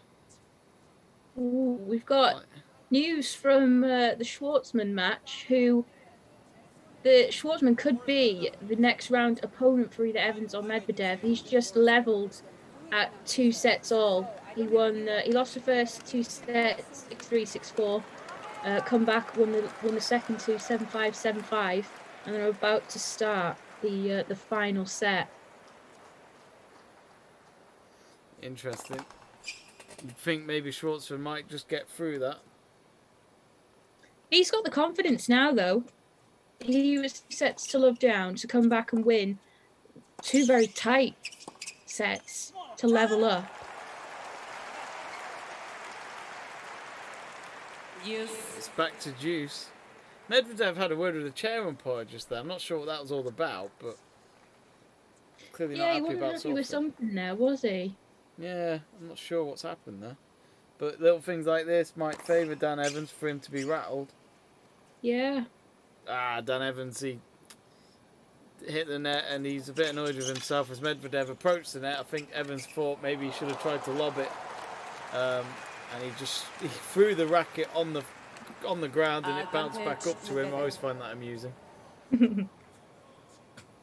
Medvedev straight down the middle, aces it, and he does lead the second set by 5 games to 3. Game Medvedev. Good chance there for Dan Evans, but just shows that he really is more in this match. Medvedev leads 5 games to 3, second set. Yeah, it was a good chance, but a missed opportunity. I think it looks... Well, the chair umpire now has got a new can of tennis balls. I think they might have... I think they lost one to the crowd. I think that's why maybe the chair umpire just decided to get a new one from one of the cans, but not really sure what happened then. Yeah, because I think tennis players are some of the most superstitious people in the world. Yeah. And if the ball heads don't have like a certain amount of balls between them, or if they only offer like a player 2 balls instead of maybe 3, and even something like that could rattle you. Like, you've got Rafa Nadal making sure that all of his water bottles are lined up. When Dominika Sibylkova was still on the tour, she used to sniff the tennis balls. I know, yeah, that was so weird. It was when Nadal had one of the ball kids running past and kicked the bottle by accident, and he straight away told him put it back exactly where I put it. It's those things Nadal does before he serves, the touching his ears and all that. Yeah, the So routine. So annoying. Martin Clancy asking, what do you think of Berrettini Kerber double 600 big ones? 40 love. Not sure what he means by that. It could mean aces, because Berrettini's probably got one of the biggest serves in the game at the moment. Wimbledon finalists, Yeah. which was one of those days for Italy where they had a Wimbledon finalist, and then down the road at Wembley they had Italy in the final of the Euros. At They least didn't Italy won in something that day, so it all was not lost for... Don't, I'm an England fan, don't remind me. I wished it was the other thing, not the football. But yeah, Djokovic winning Wimbledon again this year. But well, Dan Evans was able to hold on to his serve there, but Medvedev will serve for the set at 5-4. Medvedev leads 5-4, second set. So it's Good a lot more hold from Evans, competition. though. Yeah, he'll be happy Yeah, with his it- second set. Yeah, 40 love hold from Dan Evans in that service game. But has he left it too late? I know there's still a service game to come and he could break him, but has he left it a little bit too late to start playing better tennis? I was going to say, there's not been many Russian players in the past that have been as highly ranked as Medvedev, from what I can remember. No, I mean, Marat Safin, he was Russian, wasn't he? Let's have a look. Yeah, I think so. I mean, you got Rublev, and he's up there at the moment, isn't he? Yeah, you got Rublev, you got Khachanov, silver medalist at the Olympics. Oh, yeah, of course, yeah. Technically, Zverev is, isn't he? But he's German on his citizenship or something like that. Yeah. Djokovic is probably pleased that Zverev is not in his side of the door. It's definitely his bogey player. Well, Medvedev and Evans are back on the court. And it is the Russian who's serving for the second set. I think the latest that Djokovic can play Zverev, if things go as planned, is the semi-final. Yeah. Which is, I think, was the stage that he beat Djokovic at the Olympics. It was, and then Djokovic lost the bronze medal match as well. Yeah, to Carreño Busta. Massive shock. Both of them. 30 love. Oh, Medvedev down the middle with an ace there to make it 4-love. So here we go then, set point. 40 And the game love. duration is 35 seconds. Oh no, didn't ace that one because that was wide. He'll have to take it again. Trying to be the quickest game of all time or something. Well, he's got that. Set point, 2 sets to love up. Medvedev, and he's not messing around. This man is on fire. Game and second set Medvedev. But 2 sets to love up. Kara, I feel like we know who the favourite will be, but Dan Evans, a bit more like it second set, but he still knows that Medvedev is probably just too powerful to deal with. Yeah, he played better tennis in that second set. Definitely raised his level. Managing to get that break, creating some break points for himself, but it wasn't enough, clearly, because Medvedev 2 sets to love up now. So Dan Evans has left it for him all to do. They've got Mark Petchey talking on the side. He's been doing a bit more coaching with Murray again, hasn't he, Mark Petchey, I've noticed. Jamie asks, Kara, do you have any anecdotes about Jamie, specifically ones that could potentially implicate him to unsolved crimes? I'll have to go back to my notes for that. Go back to... He's telling me that I've got a crime against me, Burgoyne, or... It's quite funny, Kara. A lot of the time he's been watching our watch-alongs, instead of being on them. And Kara's done more than you, Burgoyne, now, because I think you've only done one watch along, and this is Kara's second. Come on, Jamie, Kara's raise your leading. game. Depending on how things pan out with the schedule tomorrow, I could be on for a third time this week. Third time in 3 days. Match my level, bro. Fingers crossed Raducanu's not on too. Let me see if they've actually got her schedule ready yet, because normally they might get 1 or 2 games sorted already. Yeah, it's still to be declared, it says. Jamie's responded with, "You know what you've done, Jamie," wink face. Look, what I did to those women is was not because of what you think, Mr. Burgoyne. I ran out of biscuits. It was as simple as that. So the third set's just about to begin. Dan Evans to serve. And I will be right back, Cara, because I'm going to go quickly fill up my glass again. Okay. I'll be right back. I should have done that when it was a drinks break, which would have been ideal. you left it till the start of the third set. The refill. I blame Burgoyne. I'll be right back. Evans to serve. Once again, Dan Evans serving at the start of the set. The last time he did that in the opening service game, he lost his serve. So let's see if he can right a few wrongs this time, get on the board, put a bit of pressure on Daniil Medvedev as we're about to get underway. Evans serves down the tee. Response by Medvedev. Return comes back, but Dan Evans down the line with a forehand winner.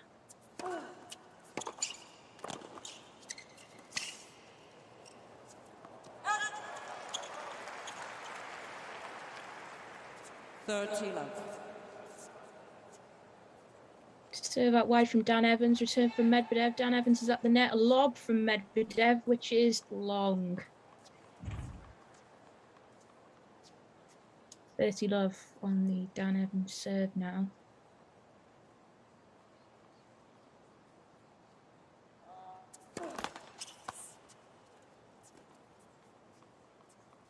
Looking to try and get that game on the board at the start of the third set, having gone 2 sets to love down. I'm back. Welcome back. Oh, it looks like he's leading on his serve then, Mr. Evans. Yeah. At least. Trying to put that scoreboard pressure on Medvedev for this third set. Well, our current You just missed it, Jamie. We had another lob. Another lob one. How many Evans lobs have we? to net. I feel like that's the only way Evans is going to win. Well, the lob was actually from Medvedev. Dan Evans was at the net. The lob from Medvedev went long. He's just gone long there, Medvedev. 40-15 now for Evans. 40-15. I think it's so crucial for him to hold this serve, Cara, because he can't afford more service games to be defeated by Medvedev. Not when it's potentially the final set. Can't afford to give Medvedev those breakpoint chances either. Yeah. If he can be winning service games comfortably and get on the board, get those games, and then maybe start pushing Medvedev on his service games, that's how he's going to get back into the match. Absolutely. We've seen the slice, though, from Dan Evans. He was at just over 50% slice in the first set, 90% in the second. Is he going to up that percentage again and go 100% slice on the backhand? He's doing it a lot at the moment in this rally. A lot of backhand action between the two. Now, Medvedev's forehand. Oh, his forehand, again, too powerful. 40-30 now for Evans. The crowd enjoyed that one, I think.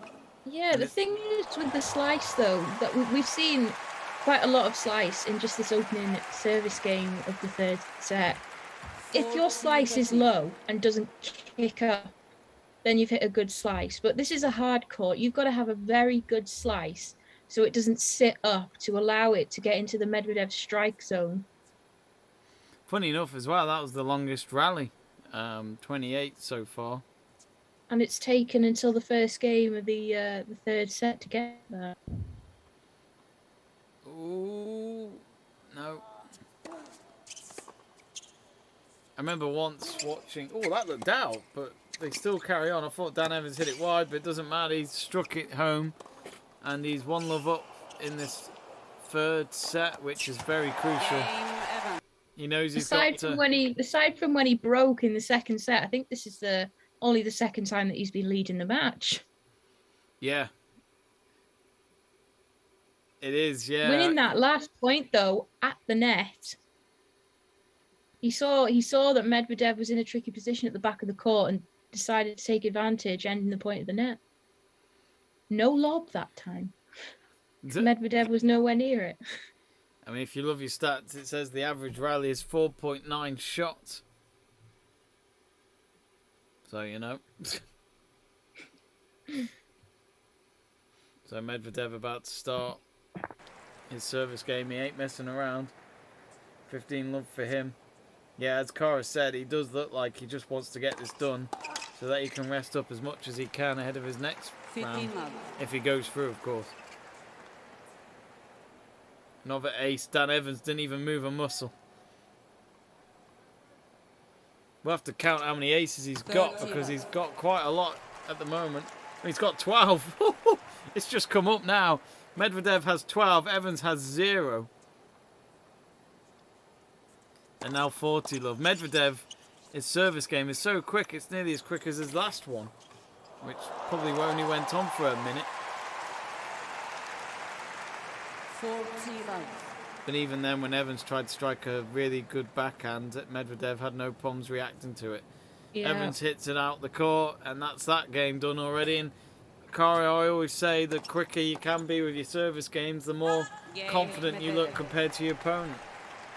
Yeah, it's about the rhythm again, because you go to the speed of the server, and Daniil Medvedev taking no time at all in between serves to rush Dan Evans. It's done the trick. It's funny, they're looking at the first serve placement, and none of it down the middle of the box either for Medvedev at all. Yeah, he's not really gone out wide into the corners of the service box. It's most... Well, 70% of serves have gone down near the tee. To the Dan Evans forehand. Mm. Oh. Takes the serve again. That's a bit more like the backhand. There's another lob. Dan Evans strikes it down the middle. 15-love. And there's someone in the crowd eating popcorn. It just reminds me of those gifs of like Michael Jackson eating popcorn. And I always find God, yeah. I love that gif, especially when there's an argument going on in a group chat. Well, I've got Pringles, so they'll have to do for me. Which flavour? The green ones? Mm. Yeah, we got them in as well. We rarely get Pringles, but we got the sour and cream one in.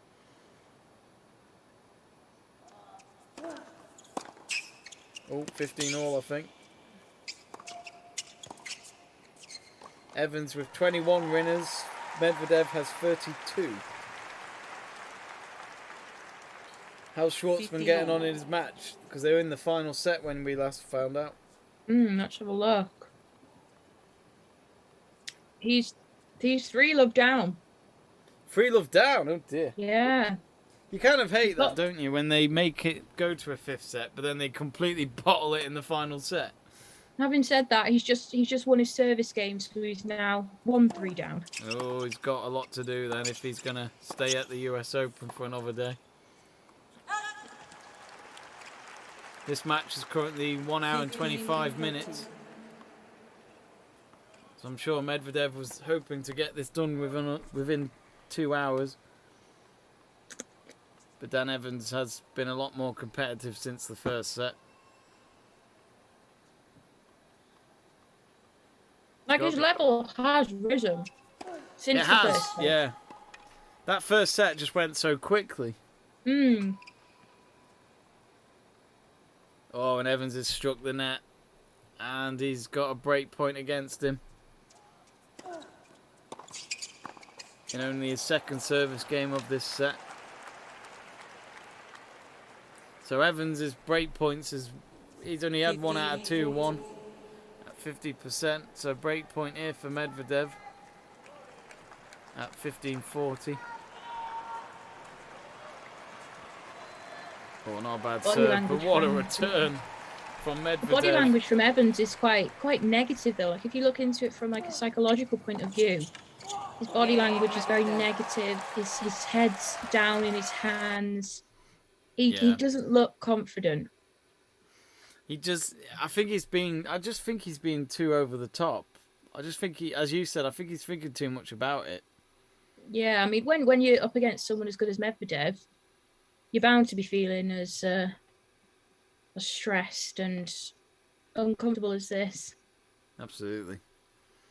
Like you're in a bad position going 2 sets to love down against the world number 2. Well, it looks as though Van der Zandschulp is he's 4-1 up, and that match is over 4 hours long. It's gone on for a good while. You wouldn't be surprised if the final of the men's match this time next week will be around that time length. Hopefully me and Kara can put up with it. Looks as though Schwartzman, they're just showing footage of that match now while there's a drinks break between Medvedev and Evans. Schwartzman looks as though he's having some sort of treatment being done right now. Yeah, I think I don't think it's a medical timeout. I think just the trainer's just been called. Might be a blister on his hand. Well, they're back on the court. And Evans knows now that he's got to win one of Medvedev's service games to be back in this match. Otherwise, Medvedev is heading to the next round. And already Medvedev struck the net. He'll have to serve again. It's still 50% each for Medvedev and Evans on our poll. Surprised there isn't more votes for Medvedev by now. Yeah, I mean, 50-50 for who's going to win it. We've got some very confident Dan Evans fans who casted their vote. 15 love for Medvedev. Makes the serve again with the backhand down onto the right-hand side. Evans slips a little bit, and because of that, Medvedev was able to get the point. And it's 30 love. His service games are so quick at the moment. The last 2 were done within less than 2 minutes, with Evans hardly touching the ball.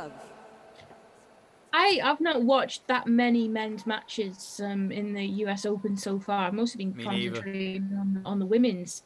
But I think Medvedev's probably got to be one of the quickest servers I've seen so far this week, especially in between those points, grabbing the balls from the ball kids and going straight into the service motion. Yeah. I think that is quite a skill in itself, because some players take their time, but he really does like to get on with it. Yeah, that seems to be his rhythm. It works for him. He's just aced it there, Cara. He's just aced it there as well. At this rate, he'll get up to 20 aces in a match. It's a great serve. It's effective. I mean, he's not banging aces down every serve like Berrettini and John Isner and Riley Opelka, but his serve's accurate. He gets those angles. What ranking is John Isner now? He must be a bit lower than he used to be. Yeah, I think John Isner, was he a former top tenner at one point? He was. It was I think he made at least 1 ATP finals, I think, but as a alternate. Oh, here we go. He has been ranked as high as number 8 in the men's singles.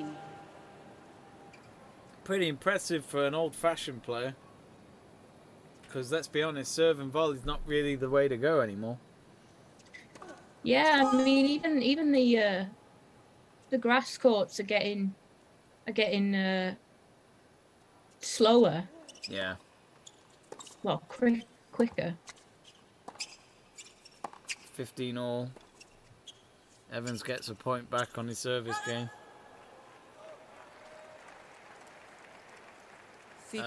Jamie Burgoyne has said, forgot the super chat thing. Super chat and Jamie will sing "Evacuate the Dance Floor" by Cascada. How does that one go again? I can't remember. I've heard of Cascade. How do you say it? Cascada. I mean, I'd give you a rendition, but you probably get copyrighted because I'm that good. So I don't want to give you a strike or anything. But well, that's the thing I have to keep learning from these drinks breaks from the US Open. I have to keep muting the atmosphere so we don't get any of the music being played during the drinks breaks while we're live streaming.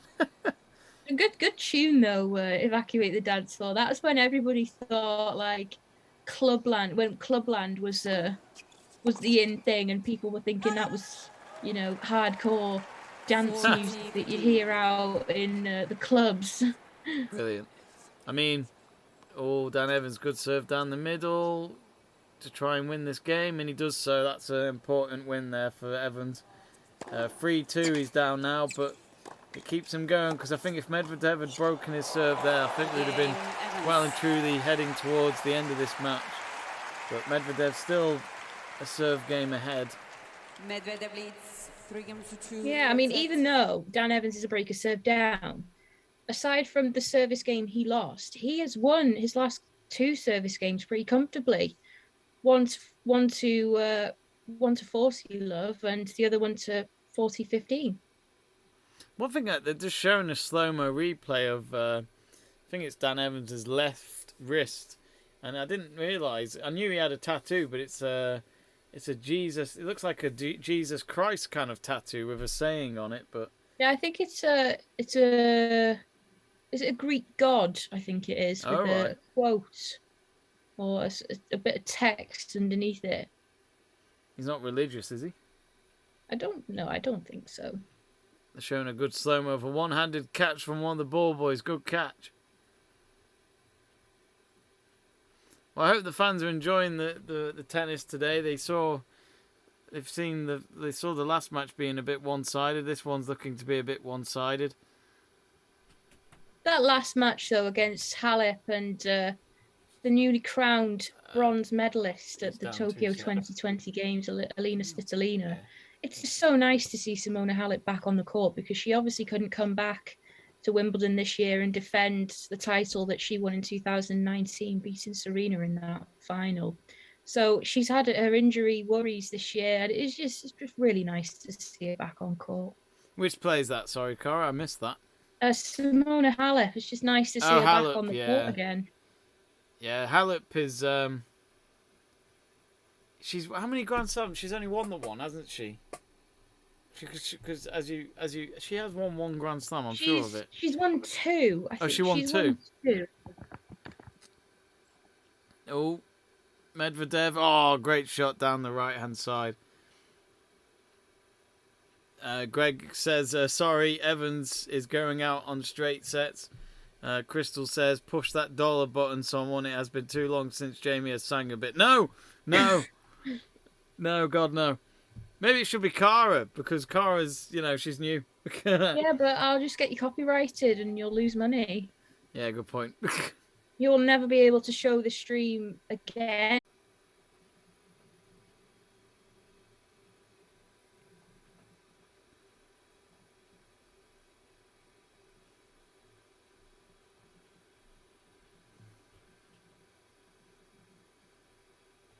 Oh. Hello. Hello. Sorry, lost connection. We are back live, I think, folks, so apologies about that. I will just have to try and get Cara back on the screen, though, while she's eating her Pringles. Oh, yeah, there she is. She's back there. Sorry about that, folks. Internet connection from my end, it seemed. So we are back. I think, as we say that, it is currently 4-3 to Medvedev. Evans. And Evans has just won that game, sorry, but that was on his serve. So Medvedev still in control of this third set, which could be the final set. Winning that point, though, on a lob, as Medvedev made his way into the net. Yeah. Medvedev just looks... I can never tell from Medvedev. He looks like he's never bothered, even when he wins. Probably because he's Russian. He's doing a lot of hand signals with his coach. Is that allowed? I don't even know, because I remember Serena Williams' coach did it once and it got her into trouble. Yeah, was that the final that she played against Osaka? Yeah. And Serena umpire accused her of lost her cheating, and shit. yeah, she screamed to the umpire, "I have never cheated." Ugh. But it's okay for players to talk to their box, It's but just it's the not coach all right. can't. Yeah, anybody in that box cannot give them coaching. Because in the Grand Slams, you're not allowed on-court coaching. See, I don't get that. I don't like. What's the advantage? I think if you give the rule to both players, then both parties, then just let them do it. You know what I mean? But maybe there's a good reason for it that I don't know about. Yeah, I mean it's always been the rules in Grand Slams. You're not allowed on-court coaching. Yeah. You usually see the on-court coaching. Well, a couple of years ago, more so on the women's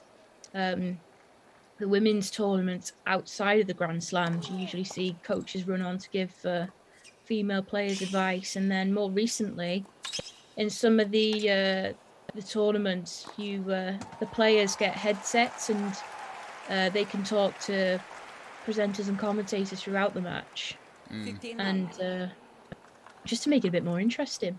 I think our scoreboard's up to date. It is. Yes. Yep. It's fine. So worried for a moment that the internet had not kept the scoreboard going, but it's 30-love now for Medvedev. His service game, yet again, is nearly as quick as Sonic the Hedgehog. He'd probably beat Sonic the Hedgehog in a race if he did a pace like this in a race with him. Now 40-love.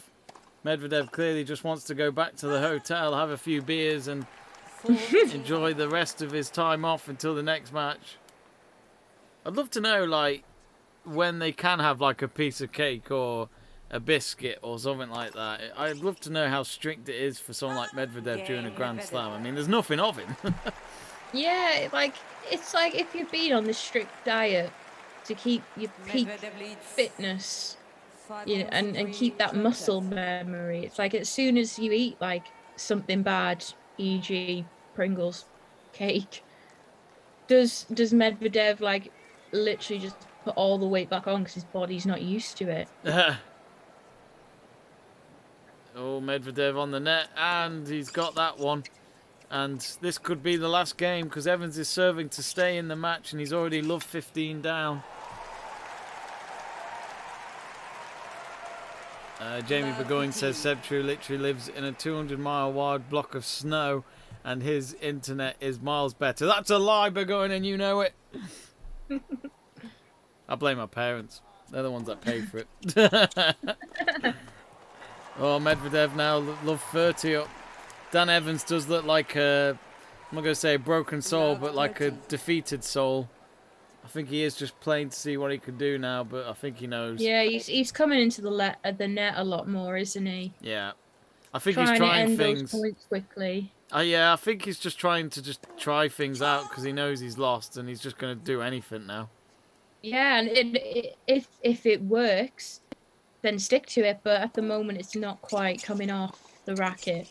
And as you said, Corey, he approaches the net a lot at the moment. He did it again and he hit the net again, and it's now love 40. So Medvedev, match point for him. 3 match points.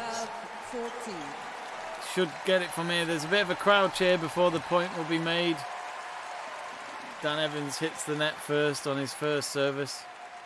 You don't want to lose out on a double fault. You want to at least give it a go. Makes the serve. Oh, great backhand from Medvedev.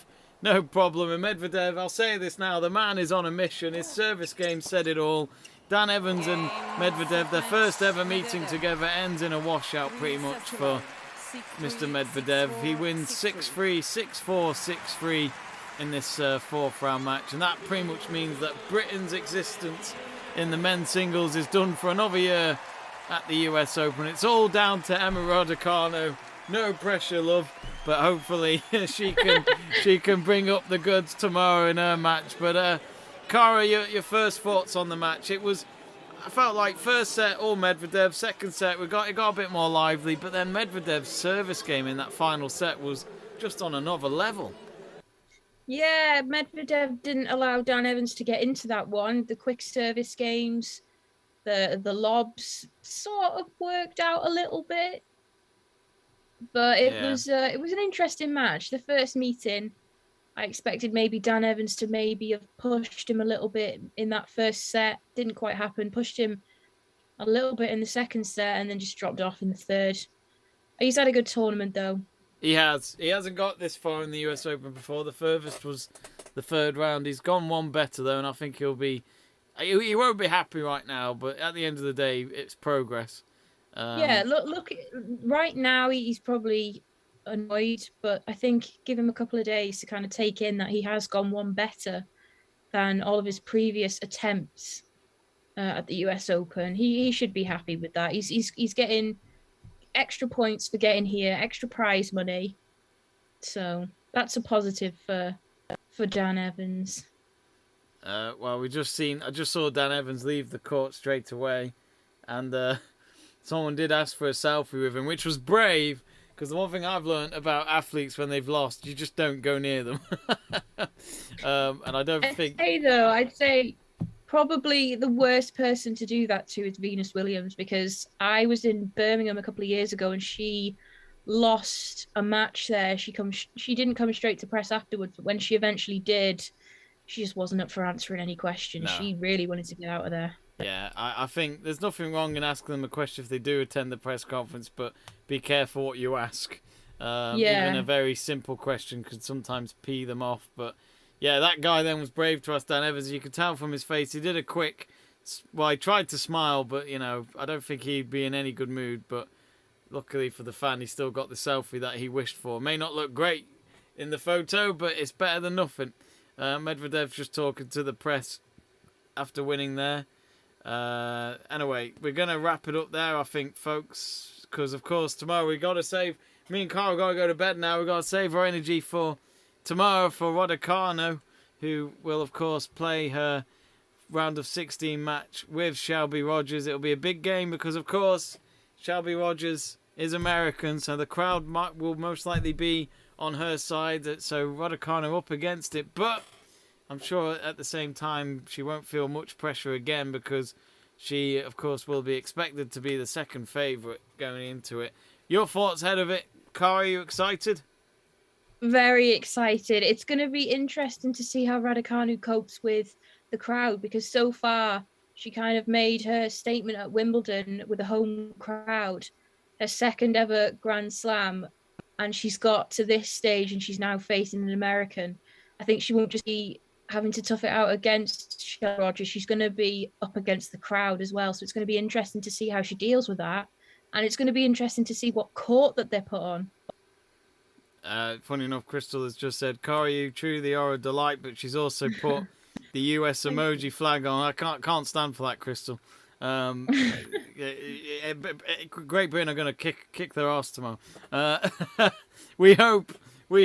Fingers crossed to Raducanu tomorrow. We'll let you know though, folks. Depending on what time the match will be on tomorrow in America, and of course the time over here in the UK, we do hope to do a watch along for Raducanu versus Shelby Rogers. So anyway, if you haven't yet, folks, do click that subscribe button. It's absolutely free. You don't have to pay anything when you click that button. And, of course, give this stream a like if you've enjoyed it today with me and Cara.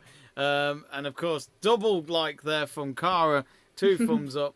But it is Daniil Medvedev who wins. He was too powerful for Dan Evans today. And that means British tennis for the men's side of the US Open is done for another year.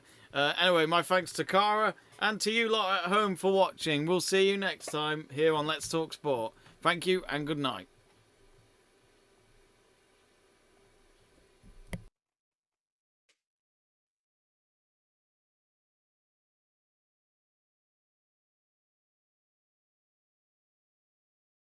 Sorry. Oh.